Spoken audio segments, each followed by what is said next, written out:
Hoy estoy de rojo y blanco en este capítulo porque para cuando salga, se publique este capítulo, están empezando las fiestas patrias en Perú, de donde soy. Realmente me emociona siempre estas fiestas. Como siempre lo digo, no tengo una visión nacionalista. Creo yo que tengo tal vez una visión más patriótica. Entonces, bueno. Pero, ya que andamos en esto, vamos a darte una pequeña, un pequeño chance para que me hagas una pregunta, no sé, tal vez lo que quieras saber sobre Perú. Híjole, pues quiero saber muchas cosas, si lo sabes, soy demasiado curiosa, pero una de las que más y en cualquier lugar a donde yo vaya, voy a preguntar por la comida.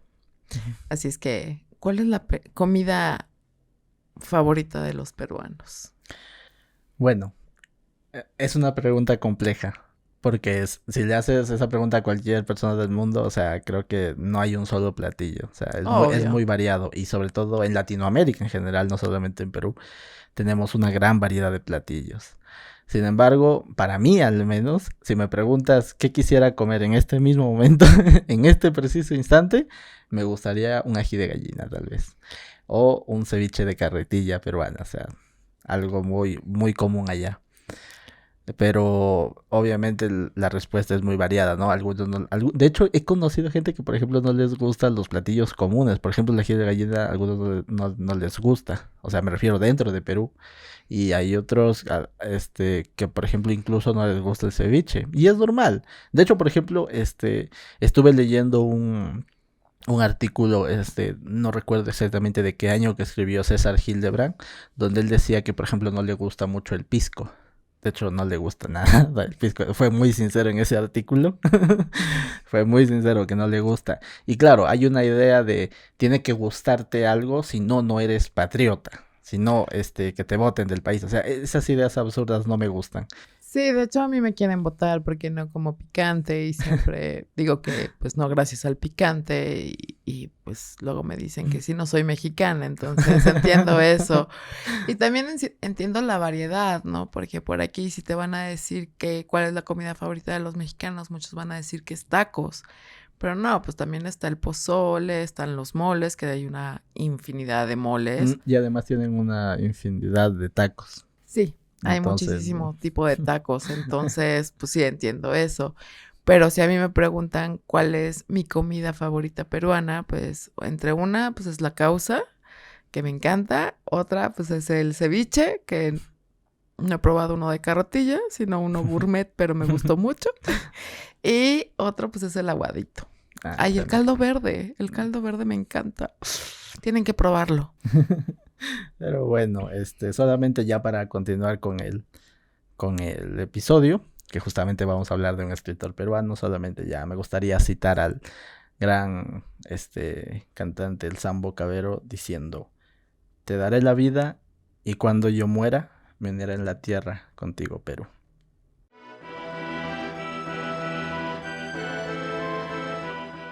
Hola, ¿qué tal, queridos todos? Mi nombre es Marilu, estoy con Luis, sean ustedes bienvenidos a un capítulo más de Literando Podcast. En esto, pues vamos a celebrar un poquito las fiestas patrias de Perú, ya que Luis es de allá. Luis, cuéntame cómo estás. Bien, la verdad me gustó esa intro. Espero que salga. A Yo ver si también espero. la semana pasada casi no sale la intro por falta de tiempo. Pero bueno, realmente muy contento. Si es que no sale, lo vuelvo a mencionar, porque son momentos que me gustan mucho, sobre todo con mi identidad, ¿no? ¿Y tú cómo Sí, estás? pues yo sigo siendo un pionono de vitrina, digan lo que digan, no me importa. No, estoy muy bien, estoy muy contenta, la verdad. Pues echándole ganas, como siempre, y pues tratando de mejorar día a día. Qué bueno. Pero bueno, vamos a empezar. Pero pues bueno, a ver, cuéntanos qué vamos a hacer hoy. Bueno, hoy justamente que se acercan las fiestas patrias peruanas, vamos a hablar de cuentos andinos del escritor Enrique López Albujar. Y bueno, como ya saben, por lo general escogemos 5, ¿no? En este caso son, no recuerdo exactamente, perdón, cuántos son, pero bueno, escogimos 5 como siempre. Entonces, vamos a ir hablando de ellos, de sus temáticas y también del argumento y los personajes, ¿no? Lo que sí, si van a leer este libro, tiene muchas palabras que son provenientes del quechua. Entonces creo que necesitarían tal vez por ahí buscar un traductor, bueno, los significados en internet o si tienen a la mano un diccionario tal vez, que ya no es tan común, pero bueno, necesitarán eso o también algunas ediciones como la que nosotros encontramos tienen en la parte trasera las traducciones o qué significa cada palabra. Entonces una pequeña advertencia, ¿no? Pero bueno, vamos a empezar ya con las historias, con los cuentos. Y el primer cuento es Los Tres Jiricas. También, si tenemos la oportunidad, ahí va a aparecer los significados o más o menos qué quiere decir cada palabra. Y justamente aquí empezamos con jircas. La palabra jircas viene de montañas. En este caso, la historia nos cuenta que, bueno, están dos personas en una montaña y una de estas personas empieza a contar la historia de cómo llegaron a donde están esas tres montañas que rodean la ciudad, bueno, el lugar de Yicua, que está en Huánuco. Nos cuenta que existía un Ayllu, bueno, Ayllu es como una comunidad, se le puede decir. Y el curaca o el jefe de este Ayllu se llamaba Pilco Rumi. Este personaje tuvo muchos hijos varones, pero no tenía una hija mujer. Si no me equivoco, menciona algo de 50 hijos varones, ¿no? Algo así. Bueno, y de repente, pues, llega a tener una hija mujer. ¿Cuál es el detalle? Que como en muchas otras culturas, se denominaba a cierta hija, mujer, como la que va a cuidar durante la vejez a los padres. Entonces, como era la única, pues el padre tenía la esperanza de que sea ella quien lo cuide en su vejez. Entonces, esta hija se llama Corihuaita. Se dice que era tan hermosa y al mismo tiempo tan, se podría decir bondadosa, tanto que el padre, Pilco Rumi, la creía indigna de cualquier ser humano. Entonces él decía que su hija iba a ser solamente para Pachacamac, que era el dios principal. Bueno, es el dios principal de la cultura inca, ¿no? Entonces él decía que absolutamente nadie era digno de ella. Y bueno, cuando ya pasa el tiempo, obviamente, y al igual que en otras culturas, digamos que hay cierta edad establecida en la cual ya una mujer debería casarse, según estas sociedades. Y se acercaba la hora de que esta Corihuaita sea ofrecida obviamente en matrimonio. Entonces el padre estaba muy nervioso porque, como lo conté, no quería hacerlo. Entonces, hubieron tres propuestas de tres guerreros que le hicieron, que le decían, ese día vamos a ir para que nos ofrezcas la mano de tu hija. Pero obviamente lo dijeron de manera separada, no junta. Entonces, estos guerreros eran Maray, Runtus y Paucar. Maray era un guerrero que venía desde la sierra. En el libro lo van a encontrar como Puna, pero bueno, se refiere a toda la parte de la sierra.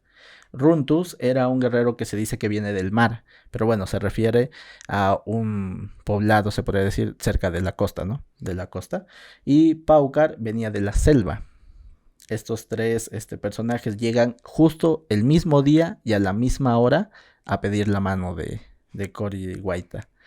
Entonces, Pilco Rumi, al no querer que ninguno desposara a su hija, se pone se podría decir, en oración a Pachacamac para que haga algo, para que interceda por él, lo que fuera. Entonces, lo que hace Pachacamac es convertir a estos tres guerreros que venían junto con sus ejércitos en montañas. A Maray lo convierte en Marabamba, a Runtus en Rondos y a Paucar en Paucarbamba. Y esas son las montañas que rodean el valle de Yicua y en Huánuco. Y Corihuaita, bueno, habían otros dos personajes, uno que era el sacerdote y otro que era el amauta. Uno de ellos, digamos que también tenía cierta atracción hacia ella. Y se podría decir que al querer buscar venganza en contra de Pilco Rumi por no querer ofrecer a su hija, digamos que se produce un desenlace fatídico y es que Cory White muere y ella se convierte en todo el valle que se desplaza por toda esta zona. Así es, un poco triste eso, pero... ¡Auch! He de decir que con respecto al papá, como tal, el amor del padre con su hija, pues pregúntale a cualquier papá, ¿no? Si sus yernos son dignos de sus hijas, ¿no? O cualquier pretendiente que tengan son dignos de salir con sus hijas y les van a decir que no. Pero, pero pues ya llegar al grado de no querer soltar como tal y que decir no, nadie, pues también es un tanto cuestionable hacia el padre, ¿no? Porque pues también hay que ver los sentimientos de la hija y qué es lo que ella quiere, ¿no? Pero bueno, si nos vamos a aquella época, pues la mujer no tenía ni voz, ni voto, ni palabra, entonces se tenía que quedar callada y aguantar a lo que su papá le dijera, ¿no? Y pues con respecto a lo del sacerdote, que pues si no es mía, no es de nadie. Híjole, qué tipo de mentalidad que muchas veces todavía y hasta la fecha la tenemos, ¿no? Uh-huh. Eso de si no es mío, no es de nadie. Hijo, algo para reflexionar bastante, ¿no? Porque muchas veces por ambicionar algo o a alguien causamos más destrozos. Y pues se me hace interesante cómo aquí en Latinoamérica formamos cerros con historias, ¿no? O más bien formamos historias con cerros, porque pues aquí también tenemos a la mujer dormida y su guerrero, ¿no? Como uh-huh. tal. Entonces se me hace muy fascinante eso y que llegaran los guerreros al mismo tiempo, en busca de y justamente ese día, ¿no? Entonces es como... increíble, me encanta. De hecho, justamente el primer tema es ese amor filial, ese amor del padre por su hija, que claro, también hay que entender un poco del contexto, como digo, parte de esto es que también se designaba una hija para que cuide en la vejez, y esto se ha hecho en muchas culturas, no solamente sí, también en la aquí. India. Y también por otro lado, algo que ha sido siempre, o sea, independientemente del continente o de la época, es justamente esa visión un tanto machista, ¿no? De, pues, la mujer tiene que hacer lo que dice el hombre. Claro, obviamente hay que ponernos en el contexto de ese momento. Esta historia se desarrolla durante el incanato, entonces, pues sí, así era.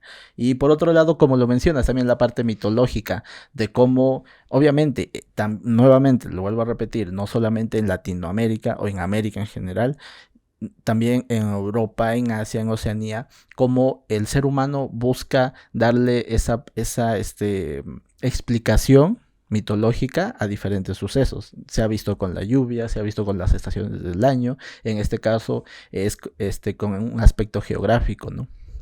Entonces es muy interesante cómo se cuentan esas historias y esto refleja muy bien eso. Entonces, bueno, vamos a pasar al siguiente cuento, ¿te parece? Sí, que es la soberbia del piojo. Esta historia me gustó mucho porque nos narran que están en una fiesta, una reunión, y pues un distinguido caballero ve a un animalillo que estaba caminando por la espalda de una señora y pues se lo quita y lo machuca y lo pone en el piso y lo aplasta, ¿no? Entonces la señora obviamente le dice, ¿qué fue eso? ¿Qué fue? Nada, un animalito, ¿no? Y otro llega y le dice, ¿cómo que animalito? ¡Piojo! Eso era un piojo. Que son Melchor. Y pues, le dice que no debemos de tener vergüenza como tal al decir que los piojos, porque son parte de nosotros, y y también que el piojo es un tanto soberbio como tal, y nos empieza a narrar toda una historia de cómo él cree que debemos de estar orgullosos de tener piojos, ¿no? Por así decirlo. Y nos empieza a narrar que pues él se fue a dormir y entre sueños un piojo le dijo que alguien lo iba a matar, que le iba a hacer daño, ¿no? Y cuando despierta, encuentra a la persona que trabajaba para él queriéndolo matar, ¿no? Entonces, pues es interesante cómo es que un piojo te avisa, ¿no? Que te quieren hacer algo, despiertas, lo encuentras y después rascándose se encuentra un piojo y lo mata. Entonces, pues, es lo que nos deja este cuento. La verdad es que es muy chistoso cómo lo narra, cómo lo cuenta. Obviamente, pues si ves un piojo, pues luego lo matas, ¿no? O sea, no estamos extensos de que vamos por la calle o en el transporte o qué sé yo, y de repente, pues a lo mejor un animalito nos salta, ¿no? Como tal. Se te pega. Se te pega porque, pues, a final de cuentas es carne para comer, ¿no? De hecho, es muy interesante cómo es narrado porque dice, empieza diciéndote que el piojo vendría a ser realmente el mejor amigo del hombre en vez del perro. Y obviamente empieza a contar su historia con este suceso un tanto fascinante, ¿no? Y también un tanto mitológico un poco. En esta primera escena, bueno, de su sueño, tenemos que el piojo le habla, dice sentándose a la cama y le empieza a decir, despierta, te van a matar. Y luego no lo cree, o sea, le dice, no, salte de acá de mi sueño. Y se despierta y descubre que sí. Pero luego vuelve a dormirse y es muy interesante todo lo que empieza a decir el piojo, porque suena un monólogo muy interesante. O sea, cómo el piojo tiene una perspectiva de la humanidad y de otros animales. Tienen que leer esta historia porque creo yo que si alguien quisiera o bueno está pensando en escribir y darle una voz a un animal, creo que este es un muy buen referente de cómo hacerlo, cómo verlo. O sea, no solamente decir, no sé, el perro dijo hola y ya, sino cómo él interioriza aquellos conceptos que nosotros tal vez creemos que no lo hacen. Que no lo sabemos, obviamente, hasta ahora ciencia cierta, pero al menos esta es una forma muy interesante de ver cómo se hace eso, ¿no? O bueno, cómo se intenta llevar a la literatura esto. Obviamente. Es que es genial, o sea, la verdad el cuento me gustó mucho, es muy genial, pero pues obviamente nos deja, pues, la crueldad, que es que después de que pues, le avisó, ¿no? Que lo iban a matar, pues terminó matándolo. Y pues por otro lado también, o sea, lo que siempre pasa cuando te metes, eres un tercero y te metes en una discusión de dos, el que termina perdiendo es el tercero, ¿no? Entonces, muchas veces también, pues mejor quédate callado y que ellos se hagan pelotas. Sí, muy interesante. Pero bueno, vamos al siguiente cuento que es El hombre de la bandera. Este cuento nos narra la historia de Aparicio Pomares, el cual había combatido contra el ejército chileno que había llegado a Perú. Y en medio de esta guerra él libra muchas batallas, pero regresa a su pueblo y ahí es donde habla con los demás ciudadanos bueno, los que están en su pueblo, con las demás personas y les dice que hay que empezar a luchar, hay que empezar a levantarse. Entonces, en un primer inicio, bueno, digamos que empiezan un poco tal vez a dudar los indígenas, de realmente si hacerlo o no, sobre todo porque tienen muchos cuestionamientos con respecto a lo que han sufrido, obviamente ya sea con otros, ¿cómo decirlo? Es que no quiero sonar mal, pero bueno, hay que decir las cosas como son, otros peruanos incluso, ¿no? O sea, entre peruanos. Y eso sucede, creo, en todos los países de Latinoamérica, que nosotros mismos nos hacemos daño. Pero bueno, estos indígenas empiezan a cuestionarle eso, de cómo poder trabajar junto a alguien que te ha hecho mucho daño también, a pesar de que sean del mismo lugar, del mismo país. Y él le dice, y empieza esta especie de, se podría decir, de monólogo de Aparicio Pomares y le dice, sí, es cierto, eso ha pasado y seguramente va a seguir pasando, pero tienes eso o tienes también que venga otro que está fuera de tu país y te trate peor. Entonces, es una reflexión muy interesante, pero más o menos esa es la historia. Y luego los convence, van a la guerra y bueno, hay un desenlace un poco fatal que sería mejor que lo lean ustedes en la historia, ¿no? Sí, es mejor que lo lean y pues bueno, nos deja mucho ese espíritu patriótico como tal, ¿no? El amor por nuestra patria y el amor común por nuestro país como tal, ¿no? Y pues muchas veces, o sea, dices, pero es que mi vecino me ha dicho, pero si no te unes con tu vecino, no van a poder vencer, ¿no? Al enemigo como tal. Entonces, pues nos muestran esto y es algo muy, muy bonito, ¿no? Porque, pues sí, el amor a la patria es el amor a la patria. Entonces, tienen que leerlo, por favor, Sí. léanlo. Entonces, los temas que más podemos rescatar, empezamos primero con la valentía, obviamente un personaje que lo demuestra en cada palabra, en cada momento en el cual está él dando su discurso, sientes esa valentía. Y también algo muy característico, el patriotismo. Hay que entender una cosa.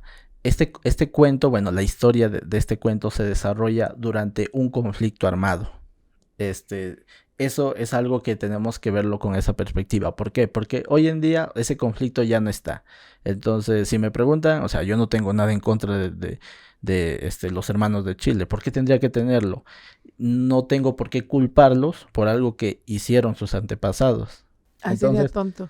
sería demasiado tonto. Entonces, no tendría por qué hacerlo. Entonces, hay que ponerse un poquito en contexto. ¿Por qué digo el contexto? Porque obviamente en este discurso que Aparicio Pomares da, hay algunas expresiones tal vez que sin entender el contexto podrían sonar tal vez un poco xenofóbicas hacia los hermanos chilenos. Pero hay que entender un poquito el contexto. Entonces, es ir por ahí, ¿no?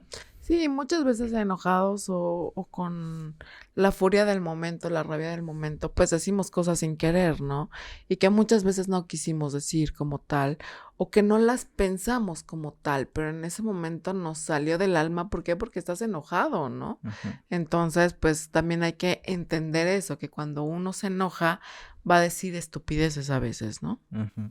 Entonces, sí, lo principal creo, rescatar la valentía. Eso sí, me gustó mucho este cuento. Pues sí, pero vamos con el siguiente, que es Ushanan Hampi, que fue el que leí la vez pasada. Y pues, digamos que nos cuentan de Kunsemaile, que es un ladrón, y lo van a expulsar de su pueblo. Pero ¿cómo es que llegan a esto, no? Este pueblo tiene como tal sus propias leyes, sus propias reglas que se deben de cumplir de cierta manera, ¿no? Y si no estás con la ley, pues estás fuera de la ley, de todas formas te va a tocar cuello, ¿no? Por así decirlo. Y pues digamos que Kunze era un tanto bandido, un tanto antisocial, antisistema, sí, muy rebelde, muy aguerrido. Y pues digamos que en varias ocasiones pues ya había caído en esto del robo, ¿no? Y había tenido ciertas llamadas de atención que, como es quechua y es un poquito difícil de pronunciar, pues le voy a decir a Luis que lo diga. Sí, pero si quieres termina el cuento y ahorita voy con esa parte. Bueno, ahorita vas con esa parte. Entonces, pues ya le habían dado varios ultimátum y el último, bueno, no es el último, sino antes del último, le dicen, ¿sabes qué? Te vas a ir del pueblo, pero si se te ocurre regresar, pues no nos va a quedar otra más que darte cuello, ¿no? Y pues Kunsemaille se va. Entonces, después de un tiempo, pues obviamente extraña a su mamá, extraña a su tierra y tiene muchas ganas de estar con su madre, ¿no? Entonces ve la forma de regresar a su tierra, y según él nadie lo vio, y según él va muy escondido y llega con su mamá lo abraza y le dice, vete de aquí, te van a matar, que nadie te vio, y le dice, pues creo que no, y se queda con ella y está mascando, o ¿cómo le llaman? Chachando. Y pues llegan y se lo llevan, ¿no? Bueno, se lo intentan llevar, él escapa, y pues se produce un tiroteo. En este tiroteo sale alguien y le dice, hey, espérate, mira, vamos a hablar, te puedes ir en paz, ya, tranquilo. Pero era engañarlo para que él saliera, por así decirlo, de su escondite y pues poderle, pues llevar a cabo lo que es el último castigo, ¿no? Uh-huh. Que es el Ushanan Hampi como tal. Y y cuando se dé cuenta que es un engaño, pues huye y sale corriendo hacia la casa de su madre. Entonces lo siguen hasta allá y justamente frente a su madre le dan muerte y lo empiezan a arrastrar fuera de su casa, fuera del pueblo, y lo dejan colgado como una advertencia para los demás, ¿no? De si no cumples nuestras leyes, pues te toca cuello. Sí, una historia un poco compleja, entonces voy a empezar a hablar de los términos quechuas. ¿Okay? Este pequeño poblado es el poblado de Chupán. Tiene 4 leyes. Vamos a empezar. La primera es el Yachishum. Aunque no lo creas, algunas palabras que son difíciles también para mí. El Yachishum consiste, según lo que nos narra López Albújar, en que primero, si alguien comete un delito, se le aconseja para que no lo cometa. En este caso, en el caso de Consemable, se trató de un robo. Entonces le aconsejaron para que no lo volviera a cometer. Esa es la primera ley. La segunda ley es el Ayi Achishum, que significa vamos a poner de acuerdo para que el agresor se concilie con la víctima, obviamente le dé un pago por los daños que le haya causado y bueno, y se vuelva, se podría decir, a ser un miembro bueno de la sociedad. Y la tercera ley es el Hitarishum, que significa que si cometiste otro acto que está mal para esta sociedad, bueno, en este caso el poblado de Chupán, entonces te van a expulsar, te van a exiliar de este lugar y ya no tienes derecho a regresar. Te expropian la casa, las tierras que tengas y los animales. No sé exactamente qué suceda con eso, ¿no? Después de la expropiación, perdón, pero bueno, esa es la tercera ley. ¿Qué sucede si regresas? Se aplica justamente el Lushanan Hampi, que es dar muerte a quien regresa después de haber sido exiliado. Lushanan Hampi literalmente significa último remedio. Se usa también en la medicina, como te contaba antes del podcast, que también se usa como expresión, ¿no? Dentro de la medicina, indígena, pero también en este caso aplicado a la ley sí, su último recurso para que cualquier personaje ya no vuelva a cometer no vuelva a violar las leyes de este lugar. Entonces, ¿cuál es el detalle? Si alguien viene y me dice que lo principal de esta historia es la crueldad, o sea, yo lo primero que voy a decir es que es estúpido. Porque este cuento tiene muchas aristas. Hay un detalle. Y es, si hoy en día hay mucha centralización de poder, que estamos en el 2022, hoy en día hay mucha centralización de poder, no solamente en Perú, en todos los países de Latinoamérica. Imagínate tú cómo fue hace 100 años exactamente, cuando estos cuentos salieron, que era 1920. Entonces, si hoy en día tienes, por ejemplo, no sé, que pones una denuncia, por ejemplo, y no procede por diferentes motivos, sea, corrupción, ineficiencia, lo que tú quieras. Si hoy en día no procede y tienes que ir a una ciudad principal o después a una ciudad capital para que tu denuncia sea válida, imagínate cómo era eso hace 100 años. Si hoy en día la salud en diferentes provincias o localidades pequeñas no es buena y tenías que moverte para que te den una buena atención en salud, imagínate cómo era eso hace 100 años. Entonces hay que entender este contexto. ¿Por qué? Porque es un pueblo pequeño en la sierra. Y entonces, obviamente, siendo sinceros, durante mucho tiempo se los ha discriminado. Y no se les ha dado buen sistema de educación, de salud, ni de respecto a fuerzas armadas, ya sea seguridad, policía y todo eso. Entonces, obviamente, tenían que ejercer sus propias leyes. ¿Puede parecernos cruel? Sí, y yo también lo veo cruel, pero también hay que entender ese contexto, hay que entender que tenían ellos mismos que protegerse. Entonces, obviamente, crean sus propias leyes. Y yo recuerdo también no recuerdo, bueno, no recuerdo exactamente si fue un maestro de lengua o de literatura como tal, pero él en la universidad, él dijo a la clase, pónganse a pensar realmente, ¿existe el castigo perfecto para determinado crimen? Podríamos ver esto como un exceso, pero si nos ponemos en contexto, es parte de sus leyes. Sí, mira, hay que tomar en cuenta algo, que las leyes de antes no son las mismas de ahora. Y pues sí, obviamente la población de antes no es la misma de ahora. Ha habido una cierto cambio, cierta evolución y ciertas cosas que nos han hecho cambiar, ¿no? Pero pues en aquel entonces era así. Y sí, o sea, si faltabas a las leyes de un poblado como tal, pues ibas a merecer el castigo que ellos decían. Si es cruel, pues un poquito sí. Pero no tanto contra el castigado. A mí no me duele el castigado. O sea, pues si lo hizo, pues se tiene que atener a la ley y no la puede burlar como tal. Si ya le habían dado ciertas advertencias, pues bueno, o sea, ya fue cosa de él, ¿no? A mí lo que me duele es la mamá, la madre como tal. O sea, no soy mamá, pero no quiero imaginarme el dolor de una madre al ver eso. O sea, debe de ser algo muy, muy, muy fuerte. Tan es así que al final del cuento nos dicen que la casa de los Maye, como así decirlo, está abandonada.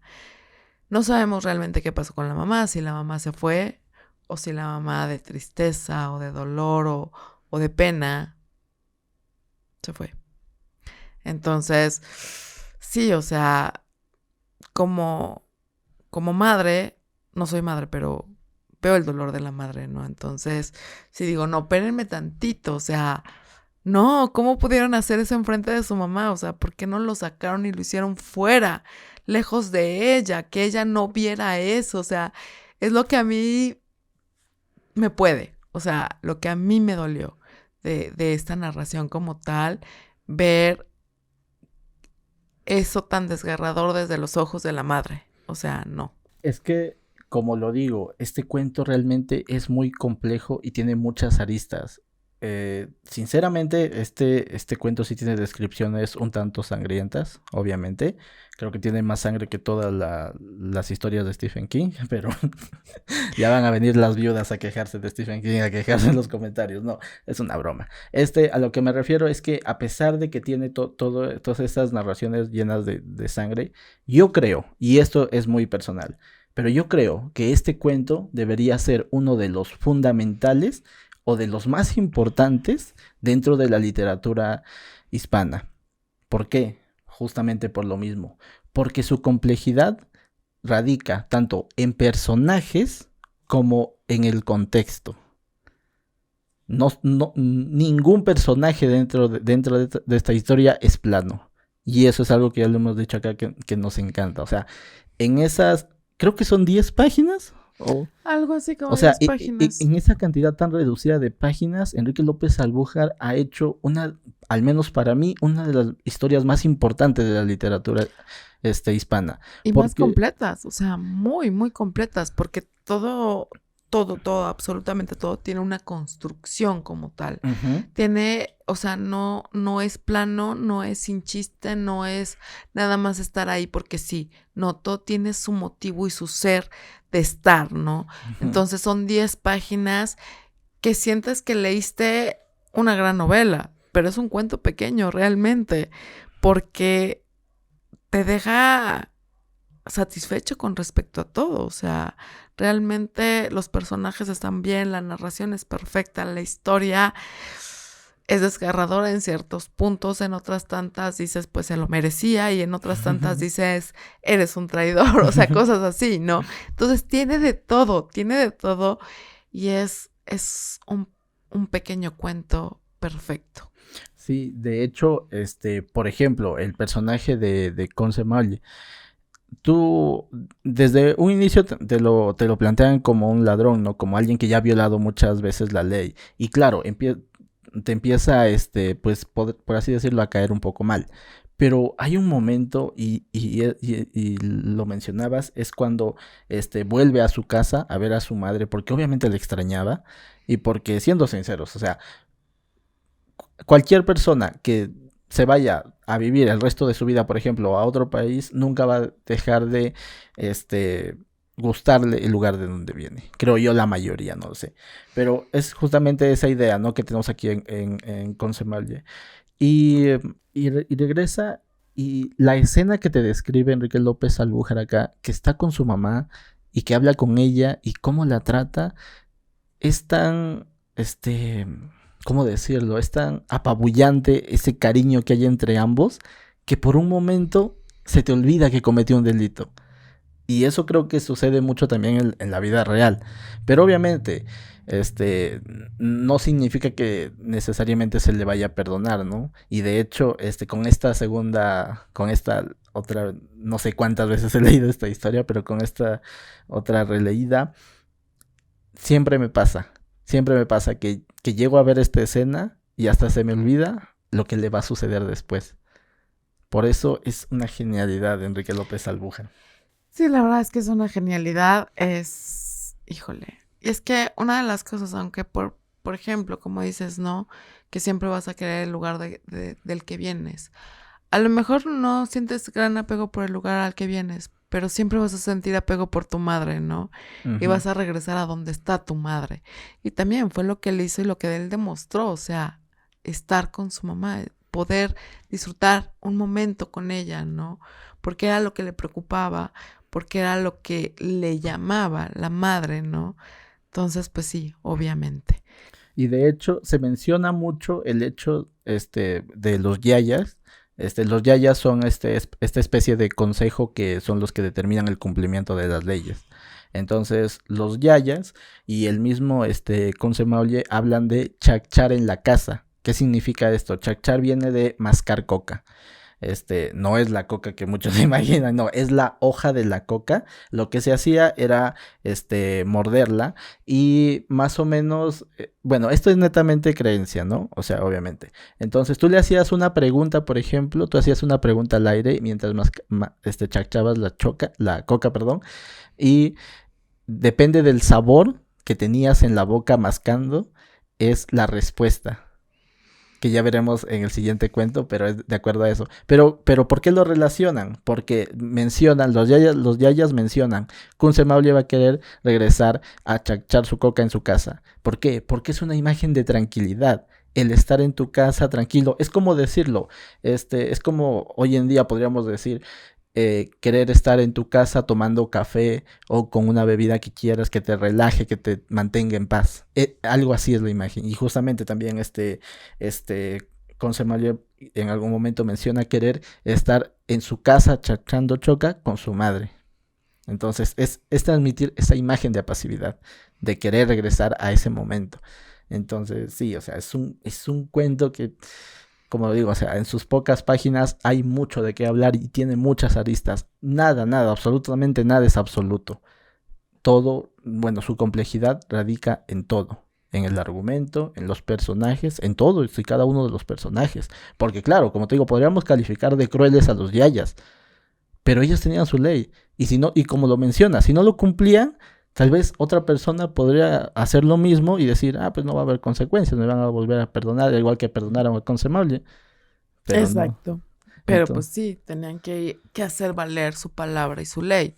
Entonces, pues, ni modo, asumir las consecuencias. Y pues nos vamos con el licenciado Aponte, que esta historia es muy interesante también, porque nos hablan de Juan Malle, que es el hijo de Consemalle como tal, y nos cuentan que este chico está en el ejército primero, y pues lejos de casa, lejos de su abuela, y resulta que pues sabe lo que les pasa, ¿no?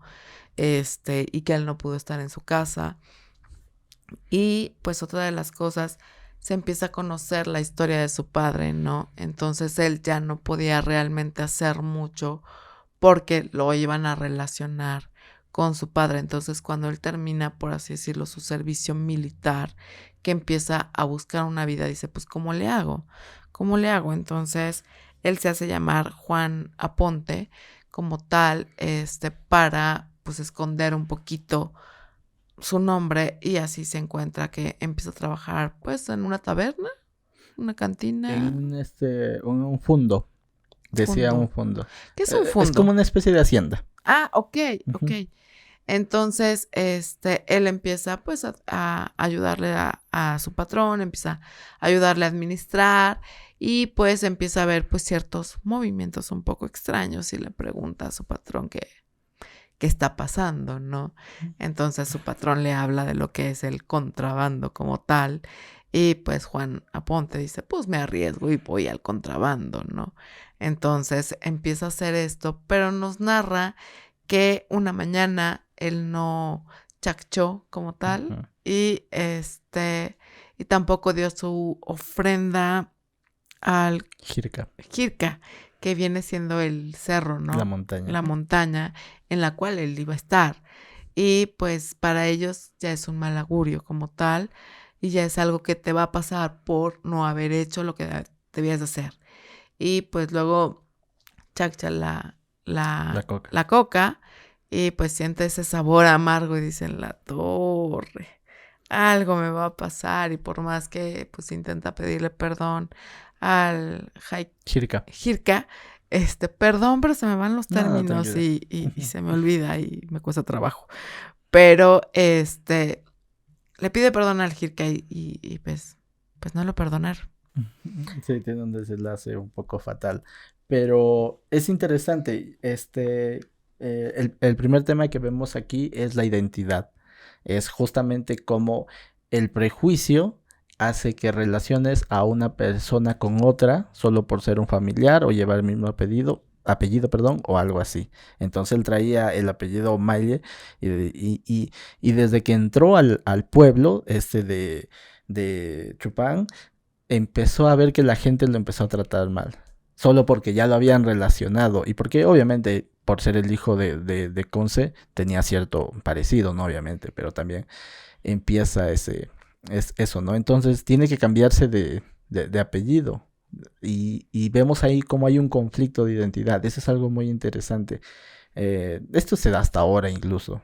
Sí, obviamente, el nombre a veces pesa, ¿no? Y a veces cuesta.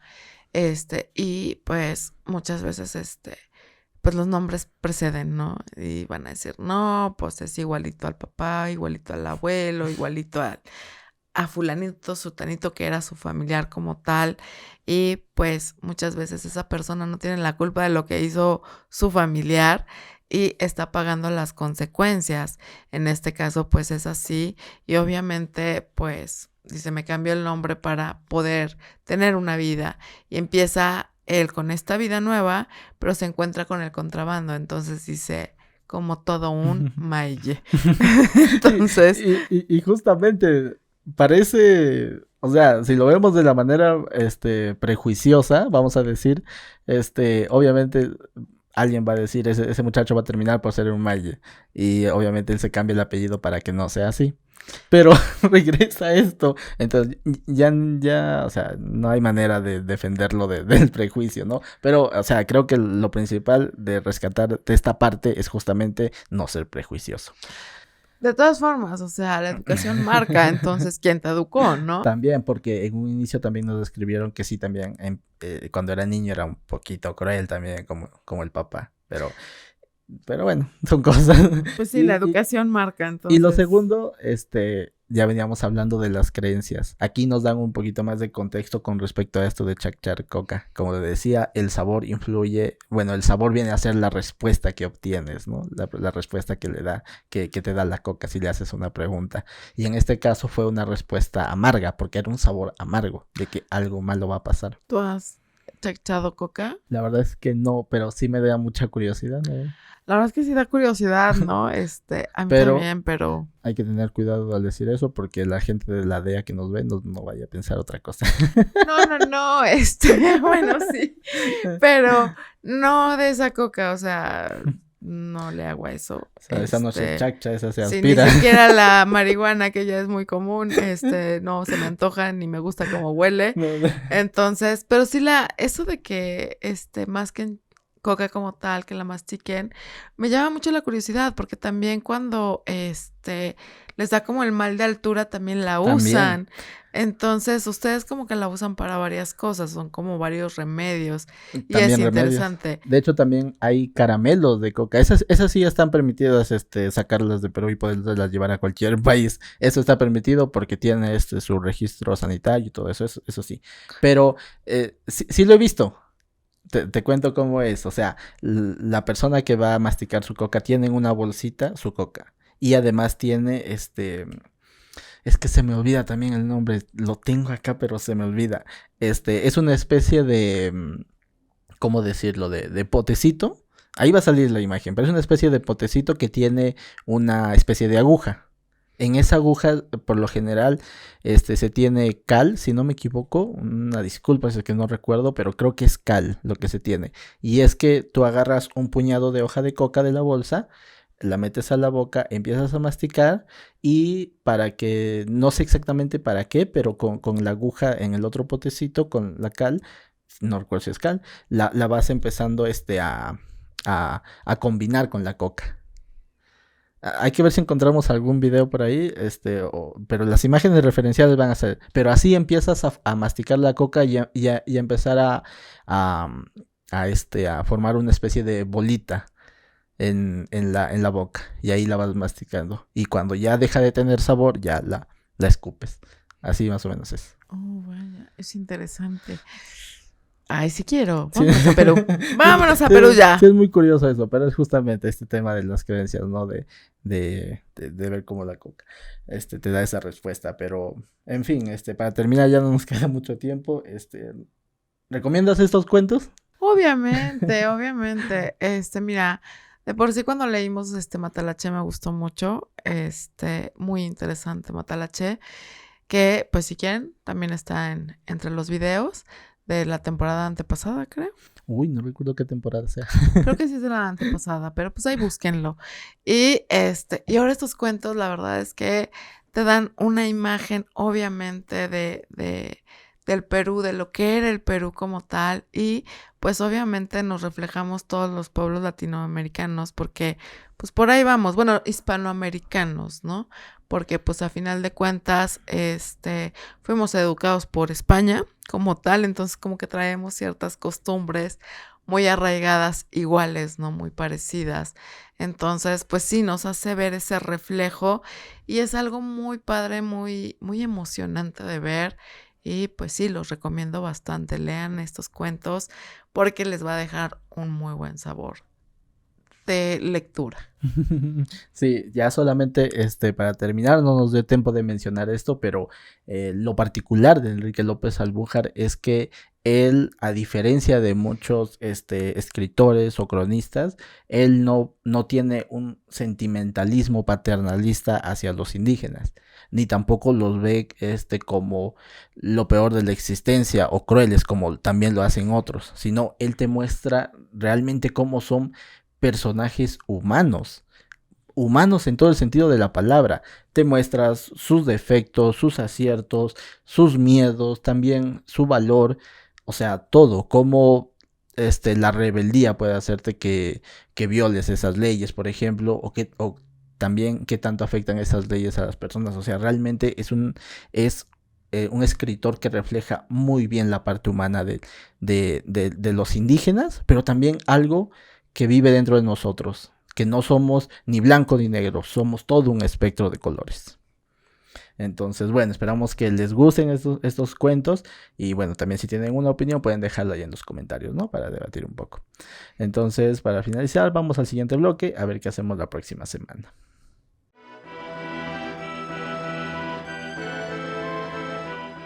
Y bueno, queridos todos, ya estamos de regreso para ver qué vamos a hacer la próxima semana. Después de semejantes cuentos, estoy en suspenso, así es que cuéntanos, Luis, ¿qué vamos a hacer?